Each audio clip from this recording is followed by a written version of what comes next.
Welcome to Better Teaching, Only Stuff That Works, a podcast for teachers, instructional coaches, administrators, and anyone else who supports teachers in the classroom. This show is a proud member of the BE Podcast Network, shows that help you go beyond education. Find all our shows at bepodcastnetwork.com.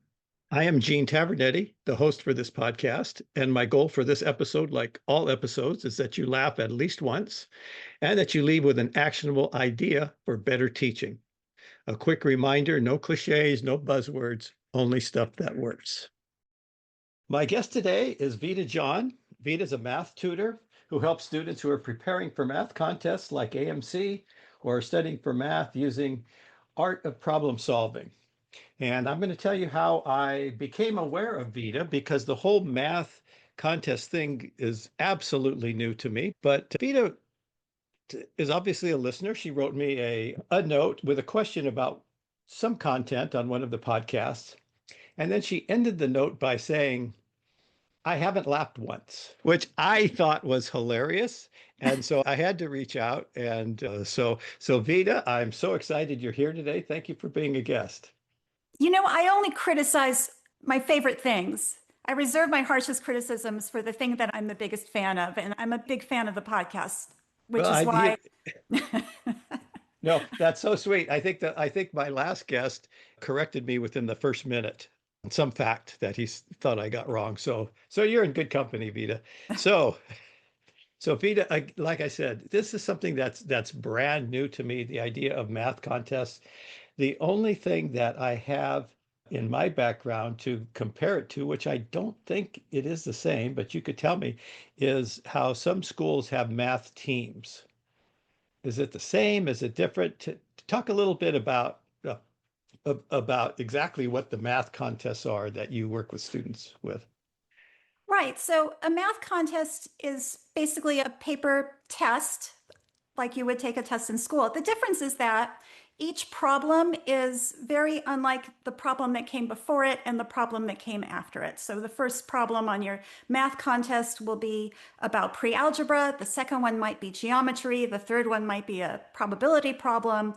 It will cover material that a student maybe was taught 1 or 2 years earlier. It may contain material that the student is currently studying. It may contain material that the student has not yet learned or might not learn for another year or two. So I compare it to, so math contest world, I compare it to studying in a regular math class with a math curriculum in school. It's the same as playing an actual soccer match as compared with going to soccer practice. Soccer practice is really, really important. It's where you learn those fundamental skills. It's where you learn to factor a quadratic equation. And you learn to factor a quadratic equation by factoring a wide variety of them, one after the other, until you start to really get it into your head and get the muscle memory, etc. I get to do the fun part where you don't know when the quadratic formula is going to come up or whether you'll need to use factoring. Sometimes it's a word problem and you're going through all the steps and suddenly, presto, a quadratic equation appears. And now you have to factor it or use the quadratic formula. So I get to do the fun part where you never really know, it's like in a soccer practice, right? You learn to kick with your left foot, you learn to kick with your right foot, you learn to pass, you learn to kick downfield. And you do those skills over and over again until you build up that muscle memory. But the math contest is almost like the soccer game where you're approached by an opponent and you don't know if they're going to kick it to your left, to your right, etc. Anything can happen. And that's kind of what a math contest is like. So like a soccer game, we have practices and then the team actually travels someplace to do the game. Is a math contest like that? Is this, where a lot of schools are present, or is it different? It depends. Some contests are hosted by the individual school. So, all the kids that attend one particular school might all gather to meet in a classroom or in a cafeteria after school or during school. And it might be an individual event where you just, complete your own exam, turn it in, and it gets scored. But there are team contests. So Math Counts for middle school students is particularly famous for this. You have teams that represent schools and they meet on a Saturday at a central location and compete against each other. And the teams that win advance to state, and then those will advance to nationals. There's similar team type contests for high school students. American Regions Math League is a team-based contest. So it varies. Some of them are individual events. Those tend to be hosted by the schools. Team events, you tend to compete against other teams at some other location. Okay, so a school decides they want to sponsor math contests. So what does that entail? Is there money involved? Does it cost something to do this? Right. It typically there is a registration fee. It depends on the how many students are participating. It depends on who's producing the contest. But typically, yes, you need to register in advance. You need to pay some sort of fee. I do want to point out, however, that there are ways, if money is short, there are ways to get basically 95% of the benefits. A lot of the contests, older versions of the contest that have been administered in previous years, those are available either free or at very low cost that you can have your students try. There's no pressure, there's no actual winners or losers. You're just doing it at your home school just for fun, just to take advantage of some of the pedagogical benefits, apart from like winning and losing and being able to put it on your college applications or whatever. Even students who may not do quite as well or may not win some honors or awards, they can also benefit from some of the things that I've been learning about on this podcast, which I had no idea that I was benefiting from because nobody talked about things like this in the 1980s when I was in high school. Things like interleaving, so combining problems that combine topics like a typical problem will combine a geometry problem with probability all in one sort of problem. Like the target problem is a typical example where you'll have a target with concentric circles and you want to find the probability that the arrow hits a particular region of the target. So you have to calculate areas of circles and rings and use that to calculate the probability. So there's interleaving, there's spaced repetition. As I mentioned before, sometimes you're solving problems using material that you learned months or years ago. And so it comes back again. You interrupt the forgetting curve.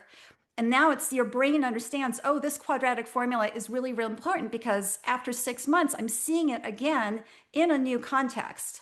And so that really seals the deal with memory. So even students who aren't necessarily exceptional, they can benefit from some of the things that I've been learning from the science of learning and how it applies to, and how the math contest kind of back up that kind of pedagogy that I read about in Science of Learning. So I'm listening to you talk about benefits, and you talked about a couple types of benefits right now. One was just actual learning, being able to learn more using retrieval practice and different methods of retrieval.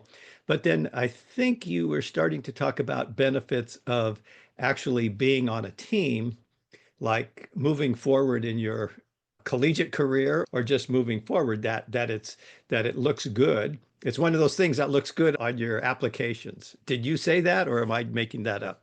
No, it's absolutely true. I don't know anybody who doesn't want another award. More awards are always better. It's always better to have something to brag about. I will say, though, for the most ambitious students, Caltech and MIT both specifically ask for your AMC scores. AMC is the American Mathematics Competitions. Those are produced by the Mathematical Association of America. They've been around since the 1950s. It's kind of the most prestigious exams contests that are out there. I took them when I was in high school. Caltech and MIT don't require AMC scores, but they're nice to have. And it really reflects like a high level of mathematical understanding. If you can excel on these exams or even do just reasonably well, like even if you don't win awards, but do reasonably well, you're still head and shoulders over most math students in the United States. And also I think again, it's kind of like career and college readiness is kind of a long game. So it's not always about trying to get into that brand name school and just barely making it into like your dream school. Wherever you land, even if it's a state school, one of these land grant universities, where you're one of hundreds, maybe even thousands of freshmen who want to become a computer science major or an electrical engineer. And you need to take those introductory physics and calculus courses, you don't want to just barely get by and barely pass those classes. You really want to be able to hit the ground running your freshman year and excel in those classes and impress your professors and get a reasonably high GPA that will impress future employers. You want to play that long game. And you can do that by, from getting an early start by having a strong foundation in mathematics training. And the math contests just help with that. Even if you aren't at the tippy top and winning all of the awards, just participating and seeing these problems over and over again and not being allowed to forget them. And also coming into like a problem that you may not know how to solve straight away, but thinking on it and combining the things that you've been learning and then being able to solve that problem, it really helps boost your confidence that I think will carry you through your college years. Okay, so as we're talking about, getting into college, top colleges, or I know you didn't mean to demean where I went to school, but that's okay. To the lad grad, I'm just kidding. I'm kidding, Bina. I'm kidding. I'm kidding. I'm trying to induce laughter. I'm trying to induce at least one laugh, okay, during this podcast. So let's talk a little bit. So you've got your top students, and I'm guessing you have top students are the ones that you're working with, or is that wrong? Who are the folks? Who are the parents and the students who come to you for support? I would say they're maybe above average, but I work at any level. So as long as they have enthusiasm, as long as they have, the drive to learn, I can meet them wherever they are. So it's just a willingness to show up, a willingness to do some amount of homework. And the students that I serve are the ones who are preparing for math contests or studying math with art of problem solving. There tends to be a lot of overlap in these populations because the art of problem solving actually uses math contest problems in their problem sets, in the textbook problem sets. You'll see a problem and the citation is from math counts. So they'll take a math counts problem and that'll be part of the homework. The art of problem solving curriculum tends to have homework that's a little bit shorter and less routine. So it doesn't really match up with science of learning, I think, because I think with that you want to have a lot more practice. Whereas their approach is really more to accelerate the difficulty. So like in one problem set where you're introduced to the quadratic formula, you'll get a routine quadratic formula and then maybe another less routine one. And then quickly you get very difficult, challenging quadratic formula problems. But there's an overlap. So I help both of the students and the students who are really at the tippy top, they don't need my help. So I get the ones for whom, they're ambitious, they want to do well, but they just need a little more scaffolding. Okay, so the talked a little bit about the costs for the competitions. Are these prohibitive? I mean, are there options for schools or for folks who want to participate? But Yeah, a lot of them are they called Title I discounts? You can look at the websites and in fact if anybody who's listening to this has questions, they can, just send me a quick email and I can give them a list of the places and the websites. And I think anything that I say now is going to be out of date in terms of costs because they get updated every year. They're usually pretty reasonable, but as I said, a lot of the materials that are used for training are available for free online. So if you just wanted to have your own school-wide contest, which a lot of schools do, they just do their own. They'll sometimes even enlist some of their students to actually create the contests and write the problems for them. Or you can find old exams online and have your students take them. So, there's a lot of ways to save money. A lot of these materials I really want to make clear are very low cost or they're free. You can buy a book and you can use that, photocopy the pages out of the book that contains old contests and use it year after year. So I don't think it's necessarily critical that you participate officially and pay all of the registration fees, especially if money is tight. There's a lot of ways to circumvent that and get like most of the benefit. Really, what you want is students who can solve these problems, and you want students with this experience. You don't necessarily need them to win all the awards. well, so far we haven't said this explicitly, but kind of talked mostly about students looking to go to college.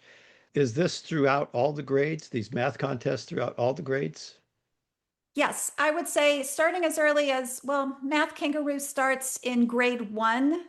I usually recommend that students in grade 4 or maybe grade 3 can start participating in math contests. For the elementary level, there's something called Math Olympiad for elementary and middle schools. It's MOEMS or moems.org is the website. Moving up to, and those are really, really terrific. I love moems. I love the stuff that they have. Moving into middle school is Math Counts. Also I'm a huge fan of Math Counts. They really do a terrific job. It's a team-based contest for middle schools. By then you get into something called the AMC 8. This is one of the contests now sponsored by the Mathematical Association of America. It's a middle school level contest. And then when you get to high school, there's the AMC 10 and 12, which are more of like the stuff that you might want to put on your college applications. So pretty much elementary, middle, high, there's something for everyone. I went to your YouTube channel and looked at some of which has tons, listeners, there are tons of problems there, which Vida brings you through so that you can learn how to solve those. And the ones that I saw were story problems and not just calculation. Is that is that representative of the entire test, or is there something that is just, we're going to do calculations as part of this exam? Most of the problems they're going to be longer. They're going to have longer problem statements, you know, very descriptive. They'll tend not to have like decimals that are kind of weird that require a calculator. Usually you're not using a calculator. Usually it's like, fractions and integers that are easy to work with. There might be, like, as a problem number one, it's very typical to have a challenging pre-algebra problem where it's like a fraction within another fraction. There's fractions in the numerator and fractions in the denominator, and it's kind of insane. But if you work through it, you can get the answer. Yeah. So there's very rarely, almost never, you're going to have something like 27 times 32. That's not really going to be a problem that you'll see on a math contest. And I think as you're talking about that, and I was looking at the problems, they looked like what people think of as math, that calculations, we don't think of calculations necessarily as math. It's kind of ciphering. It's kind of, you get fluent in your math facts, but this is different for the most part, isn't it? It's really problem solving, taking all, like you say, taking all of those topics that you've learned and putting them together and really testing what you remember about these things. Right. I mean, we're still doing multiplication, right? We're still doing the quadratic formula. We're still finding areas of triangles. It's just that they're mixed up together. Right. It's the same old stuff, but it's just added a degree of complexity. So they have to know those basic skills, they have to know those, but that's not enough. There's a lot of conceptual knowledge that they need to carry forward from the Right. So course. Yeah. if you're asked to find the area of a circle, they won't just give you the radius. The radius is then something you need to figure out in Right, order to right. find. And then you're like, now that I finally found the radius, now I can find the area of the circle.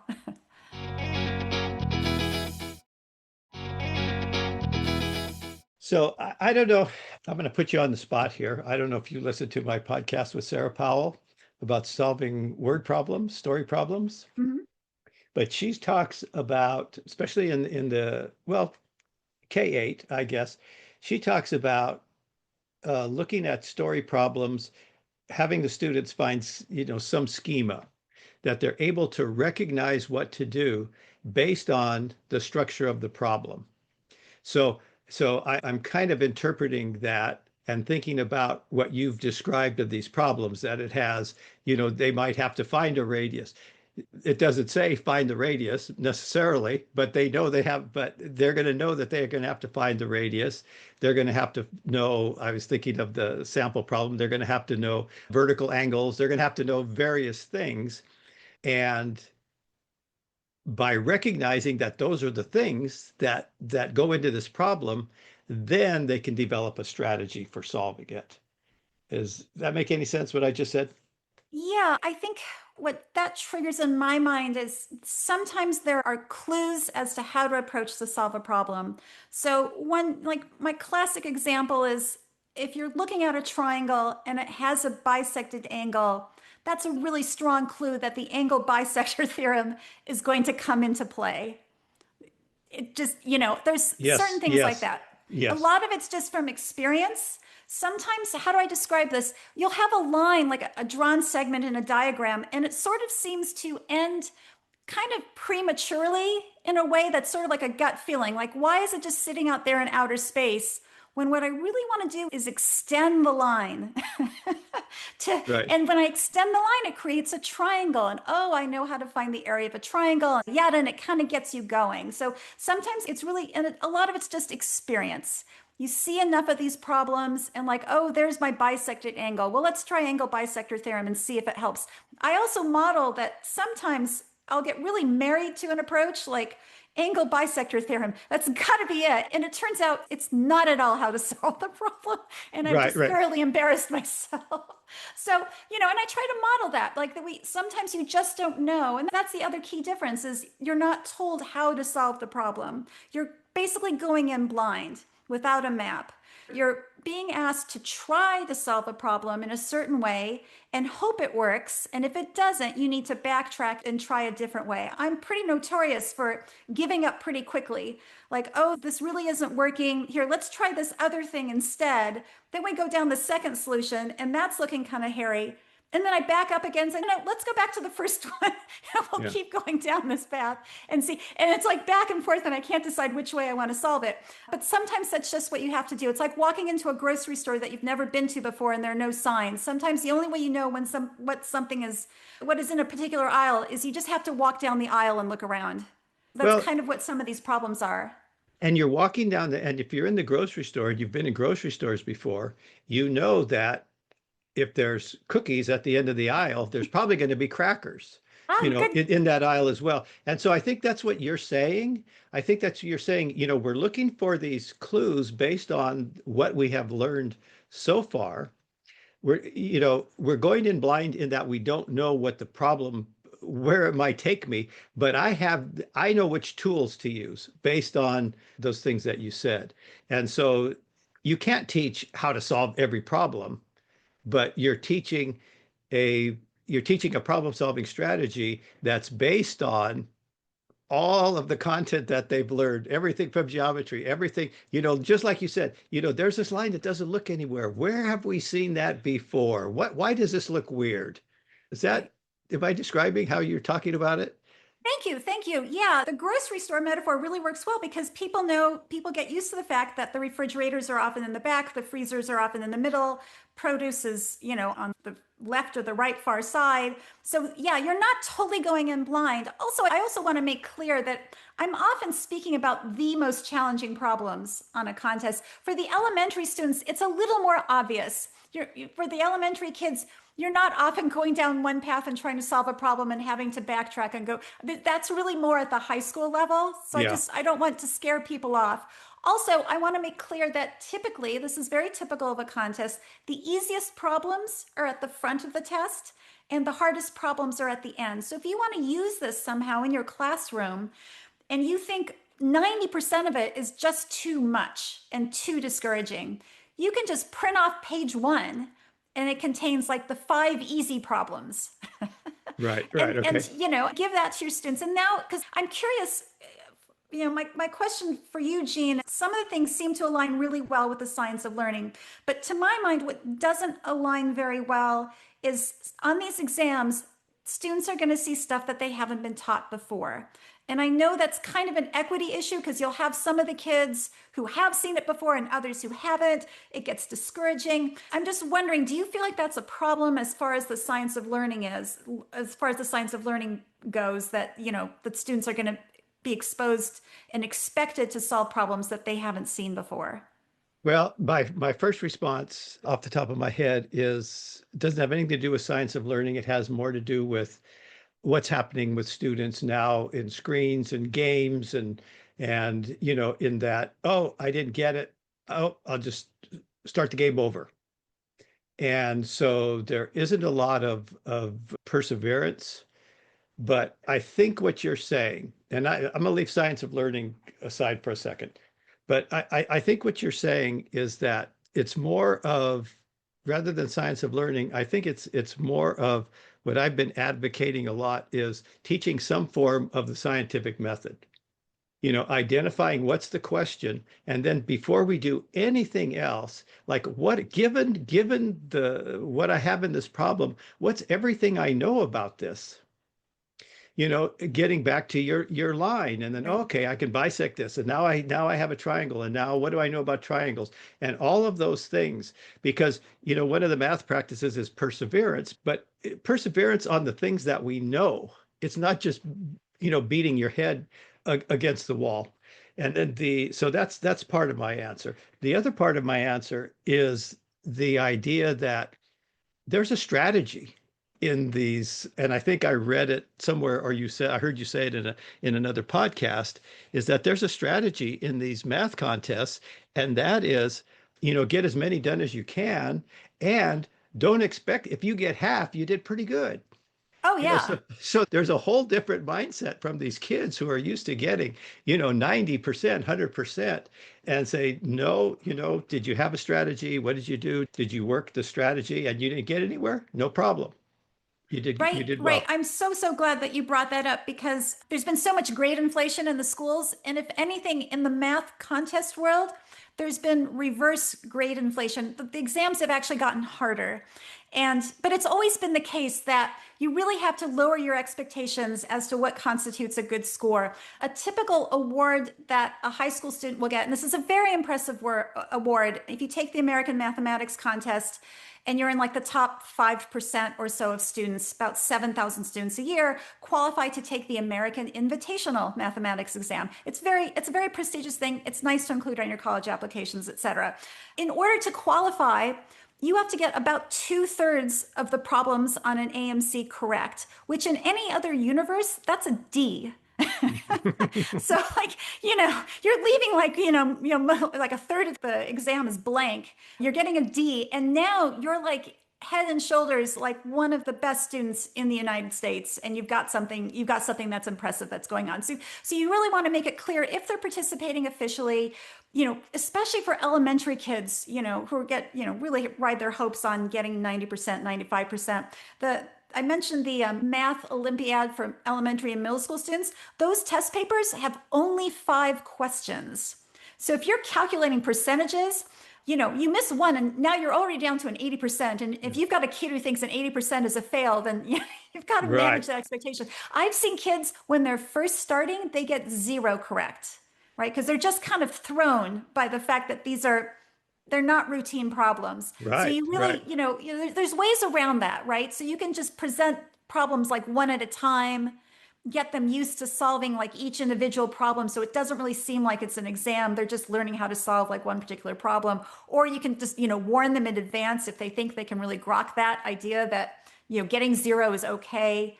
Lowering the stakes, making it about extra credit. So it doesn't matter, if you miss any problems, points can only be added to your score, things like that, whatever works for your students. But I am really glad that you brought that up because it takes an adjustment in what is impressive and what is not. Well, not only an adjustment by students, but if teachers are taking some of these problems and want to incorporate them into their math instruction, they need to take that into account as well. And as you're talking about this, I'm going to propose something to you. And if it is just way out there, make fun of me about it, and then we'll laugh. But I'm thinking about these problems, in that they might encounter. So they've been able to get sample problems free online, and we'll have some spots where they can do that in the show notes. And then maybe one step of solving these problems is just identifying what areas of math do you see there. Like it might be, oh, this is a geometry, this is algebra, it's just multiplying fractions, whatever it is, to be able to now do, okay, so what's everything I know about that? What's these possible? So what do you think about that as a strategy for teachers working with kids in these problems initially? Yeah, that's really terrific because anything that gets them moving forward, as opposed to because these problems are designed to push you back on your heels. Yeah, yeah. That's what they're designed to do. It's like to go, whoa. And then anything that can just tip the balance, so you're actually, getting the ball rolling and starting to think in a positive aspect, right? Like, what do you know? And at the very least, it's something, instead of being reactive, you can sort of meet it head on. So when the kid is coming down the pitch with the soccer ball, and every instinct in your head is, I'm going to go run away because I don't know what to do. And this guy's much bigger than me and he's very intimidating. Just giving yourself a little push and trying to, like, intimidate him back, or at least, be an obstacle to him somehow to throw him off. It's the same thing in math. Anything, they're designed to push you back and to make you give up. And so you've got to sort of, I don't know if it helps to view it as your enemy or as a challenge. But anything that you can get the ball rolling and thinking about, okay, this is a geometry problem. This is a triangle. Like, we know how to deal with triangles. I see that a lot actually in solutions. They'll often say, we know how to deal with X. Yeah. Finding that X that you know how to deal with is really critical. And I see that a lot when in art of problem solving solutions and among the math contest community. It's that expression. I think they're almost trying to encourage each other. Well, I've been involved in education for a long time and working with teachers, and I consider myself very much a math novice. I did everything I could to avoid taking math in college, and I did a pretty good job avoiding it. And I think but I don't think I'm much different than a lot of teachers. Okay. And so we have teachers. Well, in the United States, I would say in the United States, there's two things that we should be embarrassed about saying, but we're not. The first one is, oh, I don't speak another language. And the other one is, I'm not good at math. And so this sounds so great, getting kids to work on these problem solving things. And there's an emotional component to getting better and doing better. How about teachers? How do teachers get better? Because I started to say, and then I got myself off track, is that as long as I've been doing this work, teachers have been telling me, kids, they don't know integers, they can't do fractions, and they can't do story problems. And this has been for 30 years and nothing has changed. So do you have some recommendations to help teachers get better at working Right. with So kids in these? if you expect your students to have a growth mindset, I think it's important to walk the talk, walk the walk. I don't know, to actually assume that you have a growth mindset yourself. And like I said, you can just start with the most elementary contests. You can even start with MOEMs, no matter where you are. Start with a math Olympiad for elementary school students and work through those. And study the solutions. Most important thing, of course, is to study the solutions of the problems you could not solve. And often there's full solutions available there's books that are published that contain old exams and solutions that are attached to it. There are even YouTube channels that are much easier to watch. You can watch other people solving these problems. Study the problems that you didn't know how to solve. Research some of the theorems that you might not be familiar with, and level up. So level up pretty aggressively. Don't just sit on your laurels. If you're answering, 90% of the problems correctly, you should have leveled up, back when you were only getting 2/3 of them correct. Go up to the Yeah. middle school level and start studying those, which will be a little more challenging. And then, up to the high school level. It's just practice and study. Don't rest on your laurels. Don't even give a second look to the problems that were easy for you. Study really hard the problems that you didn't know how to solve. Identify the things that are missing and practice. You don't need to do all of that work right away. There are plenty of there's lots of practice on the internet to direct your students. There are problem sets that do a lot of the teaching. Math Counts is really great for this. They have a whole bunch of supporting materials and supporting problem sets and videos that explain how to solve a lot of the problems. There is a whole online community. I hate to say it, but YouTube is really great for this. The solutions, there are people who post solutions to fairly challenging problems or even elementary problems that you can find. And of course, there's the Art of Problem Solving community. They have an online discussion board with a lot of students. You can listen in on them and see, and they actively post their solutions to some of their favorite problems. It's a really interesting, what did you call it? A subgenre, subculture. Yes, a subculture. It's a subculture. That it feels like, I don't know, people who follow a certain obscure band or something. Yeah. Well, even when my daughter went to high school, she joined the marching band. And I Oh didn't yeah. realize there were all of these competitions and festivals, and we would be involved in, fundraising and all of these things. It's a whole subculture. right? Like theater kids. Yes. And it's always good to be in that group that are unabashedly fans and of what they do. You know, they don't apologize for being a fan of marching band. You know, Right. they wear the crazy costumes and they just embrace it. And, you know, they own it, right? They own the Yeah. crazy costumes. They own the strange arrangements of popular music for, you know, tuba and clarinet. Right. And it's, you know, it's great to be part of that culture. And a math team culture is really great. But I also want to point out too that kids often have to, you know, like they're math teams, right? And my fear too is that people have to self-identify as being a math person before they join a math team. And I'm not really sure that's something I would have volunteered to do. Whereas I was just expected as a math student to participate in these contests, to do the practice contests, you know, once a month. Everybody, I mean, everybody did this. Whether you thought you were a math person or Right. not, whether you were on the math team or not, everybody did this. So I'm kind of cautious about, you know, having students self-identify and join a math team, especially at an earlier age. I want this participation to be very welcoming, right? And very open and almost like required. Well, you mentioned that, and I remember, well, I don't remember, which is the point, that when I was in elementary school, we took IQ tests, we took tests, everybody took tests. We had no idea we were doing it.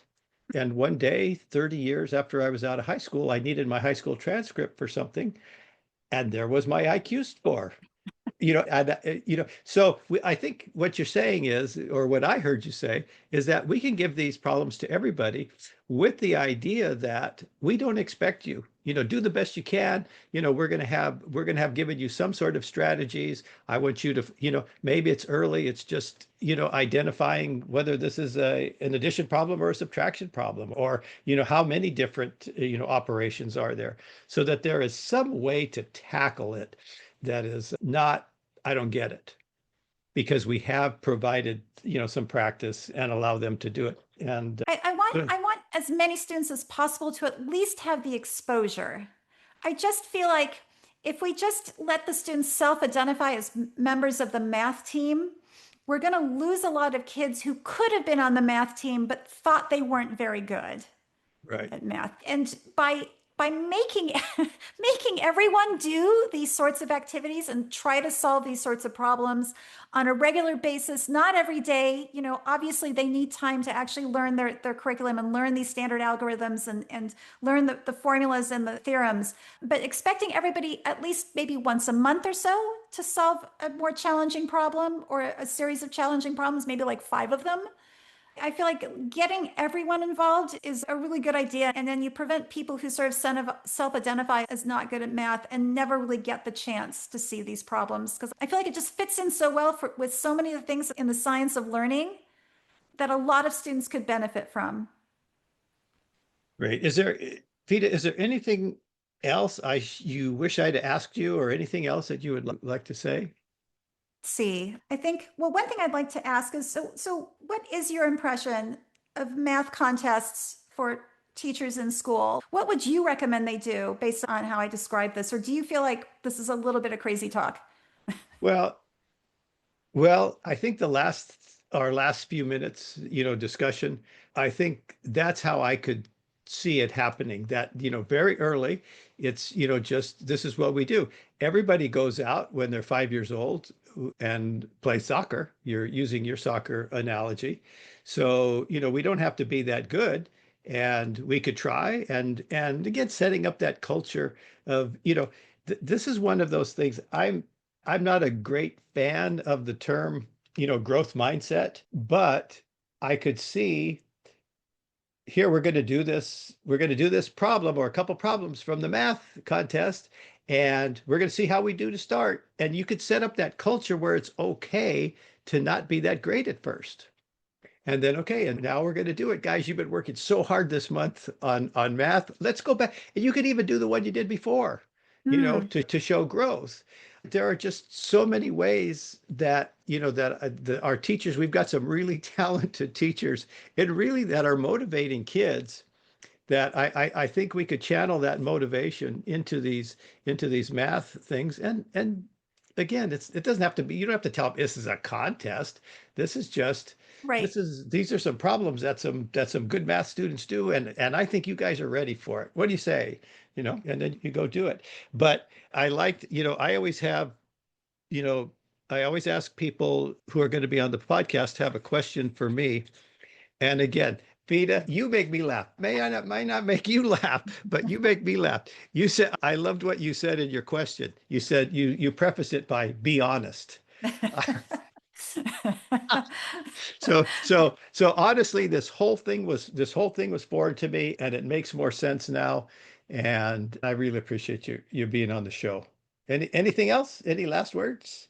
No, I'm just a big fan of the podcast. It's really helped me. I started listening to sort of inform my tutoring a little bit more, and just because I was just generally interested in education, but it really caused me to reflect on, my own personal education and what worked and what didn't work. And I sort of felt like the math competitions fit into the category of stuff that works. And I thought, well, Jean should know about this. Yeah. Well, thank you. Vida, it was a pleasure. It was a pleasure to have you. And if you like the podcast, I always tell everybody, tell your friends. Will do. All right. We'll talk to you soon. Thank you, Vida. Thank you. Thanks very much. If you're enjoying these podcasts, tell a friend. Also, please leave a 5-star rating on Apple Podcasts, Spotify, or wherever you listen. You can follow me on Blue Sky at G Tavernetti, on Twitter, X, at G Tavernetti, and you can learn more about me and the work I do at my website, tesscg.com. That's TESSCG.com, where you will also find information about ordering my books, Teach Fast, Focused, Adaptable, Structured Teaching, and maximizing the impact of coaching cycles. Talk to you soon.